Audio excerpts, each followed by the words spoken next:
السلام علیکم، میرا نام ذیشان عثمانی ہے۔ آج کی ویڈیو میں بات کریں گے مستقل مزاجی کی یا کنسسٹنسی کی۔ کنسسٹنسی کا کام کرنا بہت ضروری ہوتا ہے۔ آپ کو بہت ساری جگہوں کے اوپر بہت زیادہ ہارڈ ورکنگ نہیں چاہیے ہوتی، بہت زیادہ اسمارٹنیس نہیں چاہیے ہوتی، کوئی جینیس لیول بہت زیادہ اچھا نہیں ہونا چاہیے، آپ کا آئی کیو لیول بھی زیادہ نہ ہو تو چل جاتا ہے۔ اگر آپ کنسسٹنٹ ہو تو بہت سارے پرابلم سے نکل سکتے ہیں۔ یہ سبق مجھے بہت ارلی ایج کے اندر مل گیا تھا۔ میرے ایک ٹیچر تھے، وہ مجھے مسجد لے آیا کرتے تھے مغرب کی نماز کے بعد، اور بولتے تھے نماز پڑھتے رہو، نماز ہو گئی بولتے تھے چلے، کہہ رہے نہیں تم ایسا کرو اوابین پڑھ لو، چلو اور نفل پڑھ لو، چلو اور نفل پڑھ لو۔ اوابین کی تو 49 تک احادیث میں آئی ہیں کہ رکعتیں ہوتی ہیں، اور پڑھتے رہو۔ میں بولتا تھا پتہ نہیں اللہ میں کیا کس مسئلے میں پھنس گیا ہوں۔ عشاء ہو جاتی تھی، عشاء پڑھ کے پھر مسجد سے باہر نکلتے تھے۔ اب محلے کی وہ بازار کی مسجد تھی تو لوگ آتے رہتے تھے، جاتے رہتے تھے نماز سے پڑھ کے۔ مغرب کے بعد آپ کو پتہ ہے بہت سارے لوگ آتے رہتے ہیں، نماز پڑھتے رہتے ہیں۔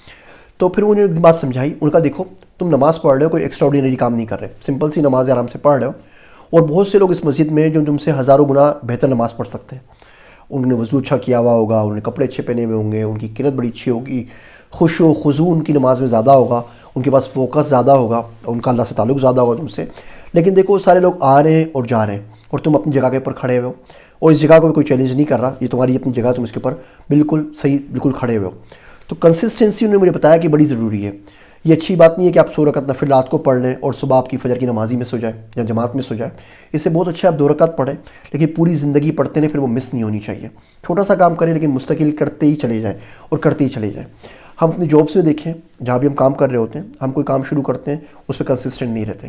ہم پڑھنا شروع کرتے ہیں، ہم آن لائن موکس کے اوپر بات کرتے ہیں، ماسیو آن لائن کورسز کے اوپر 1-2 کورسز کرتے ہیں، ہفتہ 1.5 ہفتے کا بخار ہوتا ہے، اتر جاتا ہے، پھر پڑھنا، پھر اس کے بعد وہ آن لائن لرننگ جو ہوتی ہے وہ چھوڑ دیتے ہیں۔ ہم کتاب پڑھنا شروع کرتے ہیں، 2-4 دن کا ہمیں بھوت چڑھا ہوا ہوتا ہے، بڑا جوش ہوتا ہے، جذبہ ہوتا ہے، 2-4 دن کتابیں پڑھتے ہیں، اس کے بعد کتابیں بس پڑھی جاتی ہیں شیلف کے اندر، اس کو نہیں پڑھتے۔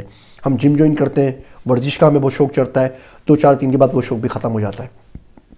کوئی بھی کام کریں کوشش کریں اس میں کنسسٹنسی کیسے آئے گی، بھلے آپ تھوڑا کریں، بھلے اس کی کوانٹٹی زیادہ نہ ہو، لیکن اگر وہ تھوڑا تھوڑا کام آپ روز کرتے رہتے ہیں، سال بھر کرتے رہیں، زندگی بھر کرتے رہیں، تو وہ کام آپ کو باقی تمام لوگوں سے بہت زیادہ ممتاز بنا دے گا۔ اس میں آپ کی ایکسپرٹیز بھی آ جائیں گی، اس میں آپ کی مہارت بھی آ جائے گی، وہ کام آپ بہت ایفیشینسی سے کر سکتے ہیں باقی لوگوں کے مقابلے کے اندر۔ تو کنسسٹنسی کا بڑا خیال رکھیں، جو بھی آپ کام کر رہے ہیں، پڑھنے کا، لکھنے کا، دین کا، دنیا کا، کنسسٹنسی اس میں بہت زیادہ ضروری ہے۔ میری باتیں سننے کا شکریہ۔ آپ سب کا ذیشان عثمانی۔